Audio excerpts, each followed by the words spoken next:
Desde los tiempos de la antigua Atenas lleva sobre la mesa una pregunta importante. ¿Cuáles son las cualidades extraordinarias que diferencian a los hombres de éxito de los hombres vulgares? ¿Qué los lleva a lanzarse a empresas complicadas en el ansia de lograr riqueza o, en el caso de los políticos, de obtener poder? Si esta pregunta sigue vigente hoy en día es porque nos fascinan los logros de estos personajes, pues son ellos los que nutren a la historia de contenido. A fin de cuentas, ¿quién no ha oído hablar de Henry Ford o de Herbert Hoover, de Jeff Bezos o de Donald Trump? En el pasado se consideraba que el factor esencial que movía a estos personajes era la ambición, en caso de ser empresarios, o el anhelo de servicio público, en el caso de ser políticos. Sin embargo, los estudios que han sido llevados a cabo por distintas ciencias tan sólidas como la psicología o la neurobiología y que se remontan desde hace décadas, arrojan luz sobre una serie de factores diferenciales existentes entre los políticos y los empresarios de éxito y que los diferencian del resto de los mortales. En mi campo veo personas que, trabajan con el ahínco idealista de erigirse en los nuevos líderes que crearán un mundo mejor. Disfrutan de la meta, pero no del proceso. ¿Cierto? Y la verdad es que el camino a seguir para mejorar la situación está en los pequeños logros cotidianos. Tienes que disfrutar de ellos para seguir adelante. ¿A qué te refieres con eso? Por ejemplo, trabajé para una organización que ayudaba a pueblos aislados en México. Y su preocupación era cómo conseguir que llegaran los lápices para los críos de las escuelas de esos pueblos. No se trataba de grandes ideas revolucionarias, sino de lápices.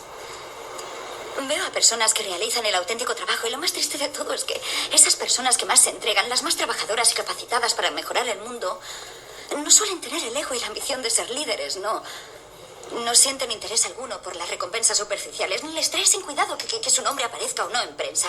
Realmente disfrutan con el proceso de ayudar a otros. Tal y como la protagonista de la película de Linklater afirma, está claro que la persecución maníaca del éxito está muy alejada del comportamiento normal de las personas.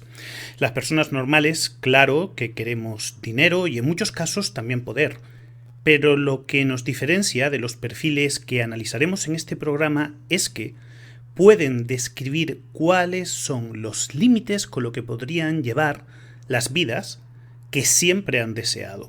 Mientras que en los perfiles que analizaremos en este programa, estos límites o bien no existen o son absolutamente irreales. ¿Cuál es su cifra? ¿Perdón?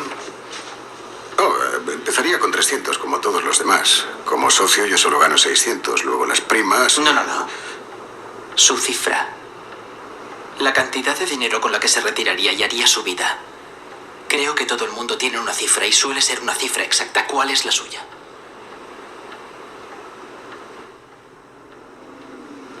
Más.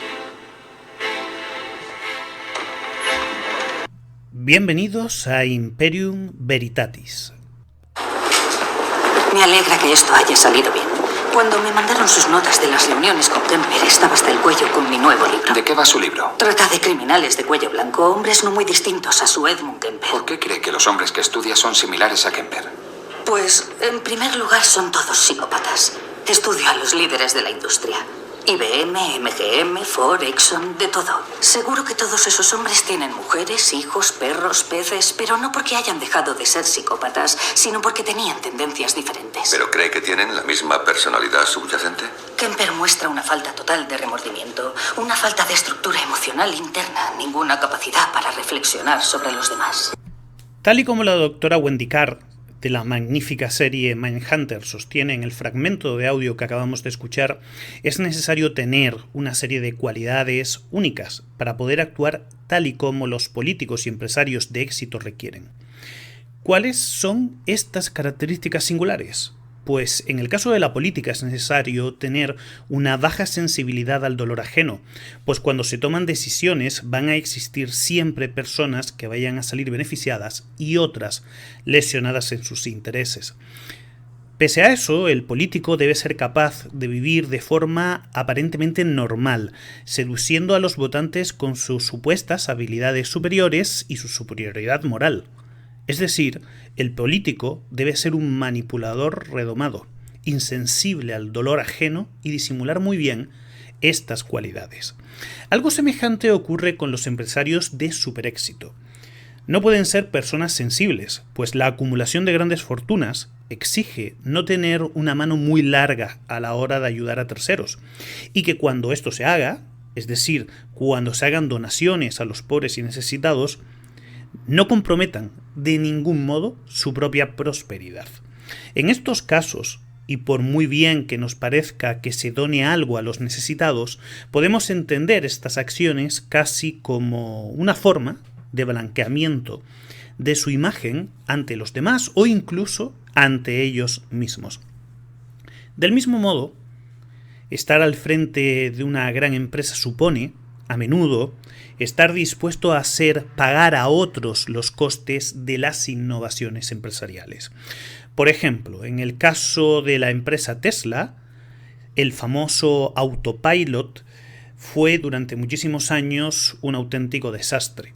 A las personas que estaban dispuestos a usarlo se les obligaba a firmar contratos de confidencialidad para que no se hiciera público las cosas que les pudiera ocurrir con el mismo. Investigaciones periodísticas demostraron que hasta el año 2019 habían quedado registradas por lo menos más de 90 personas que habían fallecido entre conductores de estos Teslas y personas que habían sido atropelladas por el vehículo.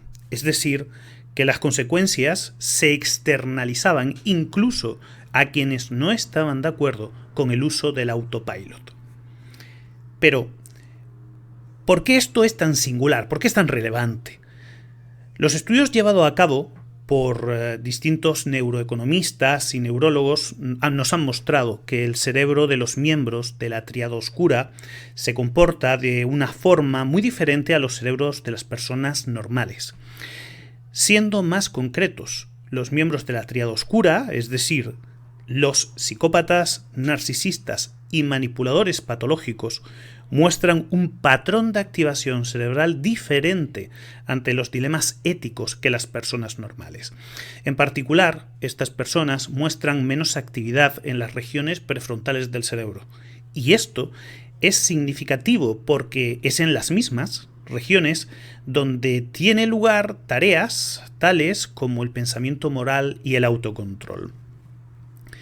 Para cerciorarse de que la actividad de esta área provocaba comportamientos antisociales, se hicieron 2 pruebas con múltiples sujetos. En primer lugar, a los sujetos con cerebros normativos se les aplicaba una descarga eléctrica transcraneal que disminuía la actividad de la corteza prefrontal. Con esto se pretendía observar si la menor actividad de esta área provocaba comportamientos antisociales en personas normales. El segundo implicaba a sujetos diagnosticados dentro de los trastornos de la personalidad como los ya citados, y a los mismos se les aplicaba igualmente electroestimulación transcraneal de polaridad opuesta, de tal modo que sus córtex prefrontales eran sobreestimulados. ¿Cuáles creen que fueron los resultados de estos experimentos? O algo ilusorio. Y aunque pueda ocultarte mi mirada fría, si me das la mano notarás que mi carne roza la tuya, e incluso tal vez intuyas que es probable que tengamos estilos de vida parecidos. Pero yo, sencillamente, no estoy. Los resultados de estos experimentos fueron contundentes. Cuando las personas normales recibían pulsos que anulaban la corteza prefrontal, comenzaron a actuar de modo semejante a como los sujetos antisociales actuaban. Por contra, los sujetos con comportamiento antisocial empezaban a actuar como los sujetos normativos cuando recibían electroestimulación anódica sobre las áreas prefrontales del cerebro. Lo significativo de estos experimentos, que entre otros fueron replicados parcialmente por Fer Glimcher y sus colegas en el famoso Neuroeconomics, es que nos muestran que es necesario tener cerebros con ciertas particularidades para actuar con la frialdad y ausencia de remordimientos propios de los grandes magnates y de los políticos de éxito. Y lo que es más, la investigación neurológica al respecto muestra que estas singularidades no están relacionadas con estructuras cerebrales particulares, es decir, no tienen cerebros que en su estructura sean diferentes a los normales, sino con otros factores que analizaremos con un cierto detalle en el próximo de los capítulos de Imperium Veritatis, en el que trataremos sobre este asunto.